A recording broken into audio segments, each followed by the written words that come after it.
मंगळवेढा तालुक्यातील गोणेवाडी हद्दीतील ऊसशेत परिसरात बिबट्यासदृश प्राणी दिसल्याने शेतकरी आणि नागरिकांमध्ये भीतीचं वातावरण निर्माण झालं आहे. काल दुपारी सोमवारी सुमारे 2 वाजण्याच्या सुमारास लेंडवे चिंचाळे येथील शेतकरी दादासाहेब राजाराम लेंडवे हे कामानिमित्त शेतात गेले असता ऊस शेताच्या बांधावरून बिबट्यासदृश प्राणी जात असल्याचं त्यांच्या निदर्शनास आलं.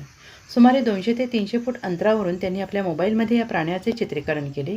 त्यानंतर ही माहिती त्यांनी तात्काळ लेंडवे चिंचाळे येथील पोलीस पाटील हिम्मतराव पाटील यांना दिली. घटनेची दखल घेत पोलीस पाटील यांनी ग्रामसुरक्षा यंत्रणेमार्फत परिसरातील नागरिकांना सतर्कतेचा इशारा दिला आहे.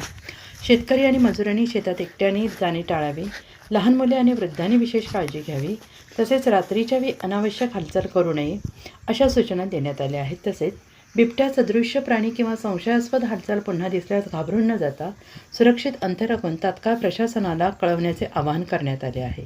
या घटनेमुळे गोणेवाडी आणि लेंडवे चिंचाळे परिसरातील शेतकरी वर्गात भीतीचं वातावरण पसरलं असून वन विभागाने तातडीने दखल घ्यावी अशी मागणी नागरिकांकडून करण्यात येते आहे.